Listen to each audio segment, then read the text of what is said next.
Hello everyone, I am going to be reading The Veldt by Ray Bradbury. Now, I'm going to be reading this a lot like I would normally do in class, where I'm going to be stopping at certain points, clarifying some things, and asking myself questions and probably answering those questions as I work through the text. Now, The Veldt is a strange story, so bear with the actual story, and hopefully my explanations and my clarifications will make a little bit more sense. Oh, by the way, the Veldt are grasslands in South Africa. So that's, so when the nursery is referred to as the Veldt, picture like the Lion King, grasslands of South Africa. George, I wish you'd look at the nursery. What's wrong with it? I don't know. Well, then, I just want you to look at it is all. Or call a psychologist in to look at it. What would a psychologist want with a nursery? You know very well what he'd want. His wife paused in the middle of the kitchen and watched the stove busy humming to itself, making supper for 4. I'm going to reread that. His wife paused in the middle of the kitchen and watched the stove busy humming to itself, making supper for 4. So the wife's not making supper. The stove itself is making supper for the family. Interesting. It's just that the nursery is different now than it was. All right, let's have a look. They walked down the hall of the soundproof Happy Life home, which had cost them $30,000 installed. This house, which clothed and fed and rocked them to sleep and played and sang and was good to them. Their approach sensitized a switch somewhere, and the nursery light flicked on when they came within 10 feet of it. Similarly, behind them in the halls, lights went on and off as they left them behind, with soft automaticity. Well, said George Hadley. Okay, so these people basically live in a smart house. The lights are automatic and turn on and off as they enter that section of the house. All right, so this house is very technologically advanced. They stood on the thatched floor of the nursery. It was 40 feet across by 40 feet long and 30 feet high. It had cost half again as much as the rest of the house. But nothing's too good for our children, George had said. Their nursery was silent. It was empty as a jade jungle on hot high noon. The walls were blank and two-dimensional, so it looks like a regular room right now. Now, as George and Lydia Hadley stood in the center of the room, the walls began to purr and recede into crystalline distance. It seemed, and presently an African Veldt appeared, in 3 dimensions on all sides, and color reproduced into the final pebble and bit of straw. The ceiling above them became a deep sky with a yellow hot sun. So they go into the nursery. It's a regular room at first, normal walls, normal ceiling, normal floor. Then, as they stand in the room, it changes. The walls and the ceiling start to look like the African grasslands. It's like no longer looks like a regular room. It seems like they're standing right in the middle of real Africa. George Hadley felt the perspiration start on his brow. Let's get out of the sun, he said. This is a little too real, but I don't see anything wrong. Wait a moment, you'll see, said the wife. Now the hidden odor phonics were beginning to blow a wind of odor at the 2 people in the middle of the baked Veldt land. The hot straw smell of lion grass and the cool green smell of the hidden water hole, the great rusty smell of animals, the smell of dust like a red paprika on the hot air. And now the sounds. The thump of distant antelope feet on grassy sod, the papery rustling of vultures.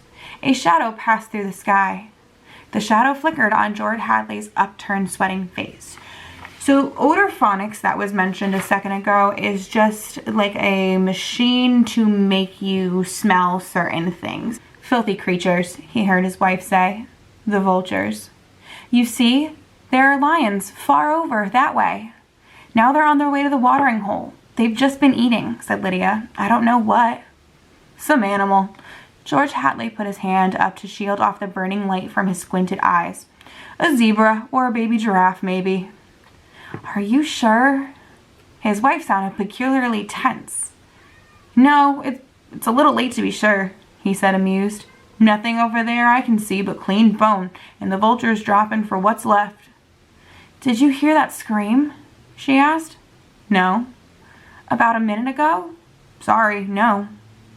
The lions were coming, and again George Hadley was filled with an admiration for the mechanical genius who had conceived this room, a miracle of efficiency selling for an absurdly low price. Every home should have one. Oh, occasionally they frightened you with their clinical accuracy, they startled you, gave you a twinge, but most of the time, what fun for everyone. Not only your son and daughter, but for yourself when you feel like a quick jaunt to a foreign land, a quick change of scenery. Well, here it was. Alright, so it explains this a little bit later, but I feel like it's important to know now, is that this room that they're in, the nursery, it can change to whatever your imagination wants. And this one's focused on the kids' imagination, so the kids were picturing this African veldt. But the room doesn't always stay that. It can become different sceneries, it can become different settings as the kids want.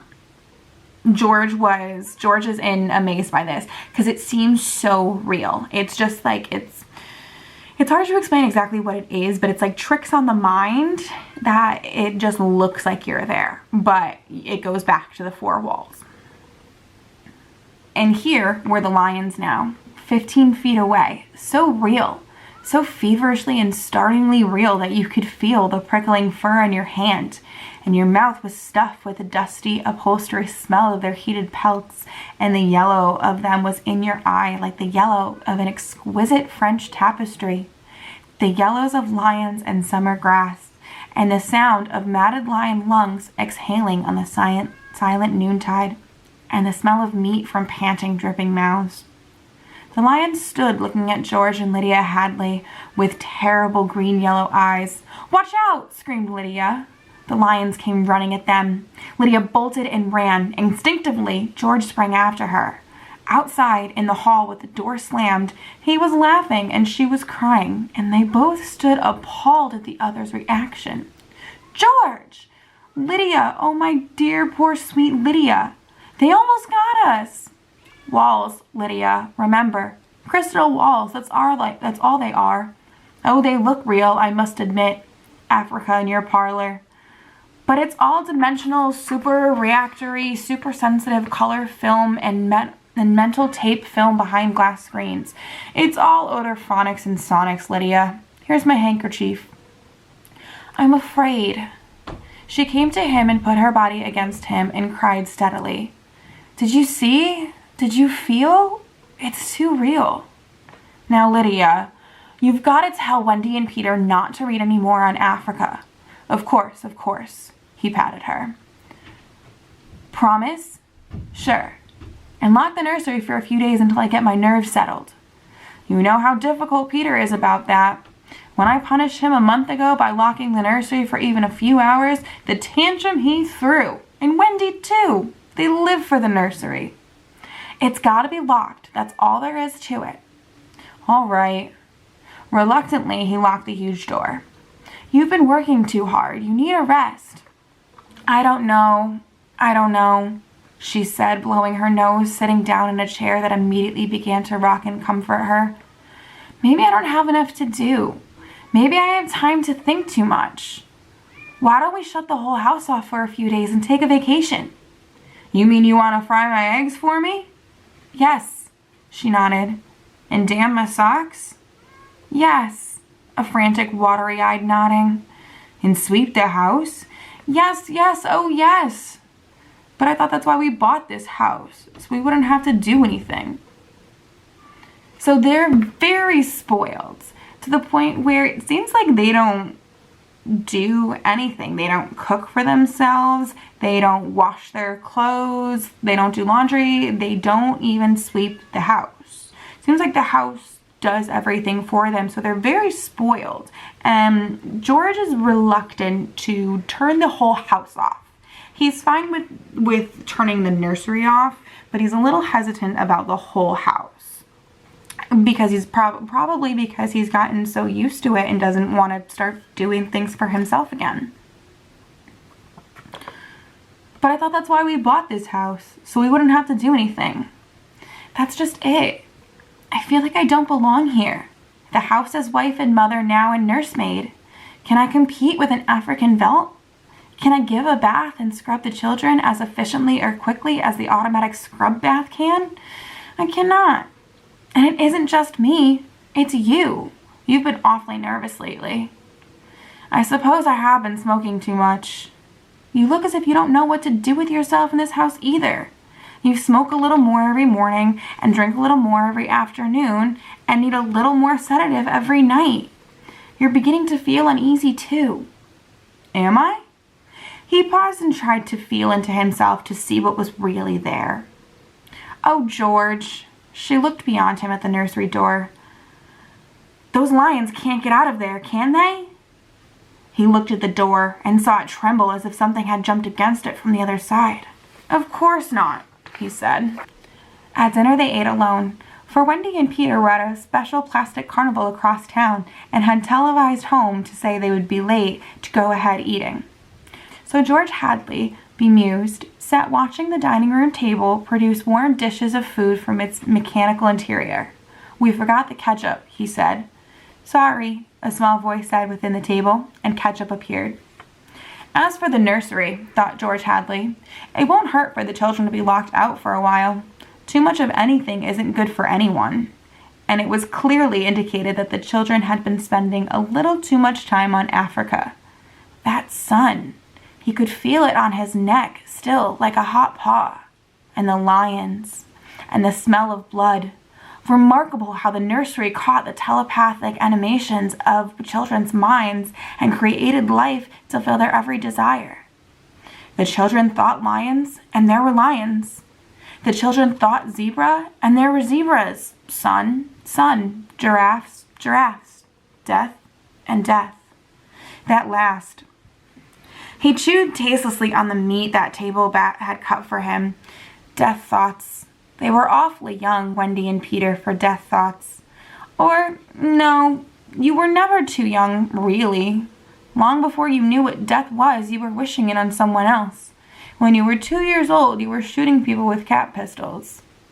But this, the long, hot African Veldt, the awful death in the jaws of a lion, and repeated again and again. Where are you going? He didn't answer Lydia.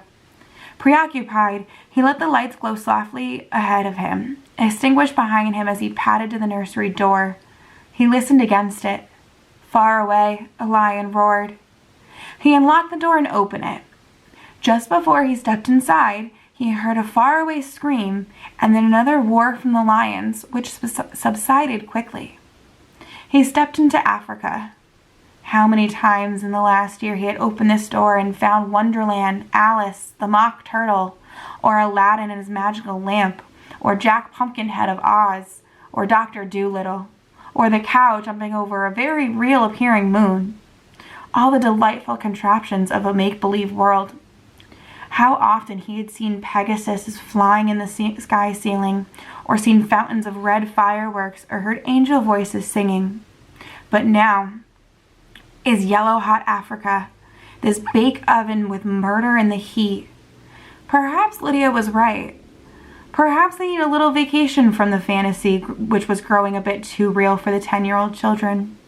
It was all right to exercise one's mind with gymnastic fantasies, but when the lively child mind settled on one pattern, it seemed that, at a distance, for the past month, he had heard lions roaring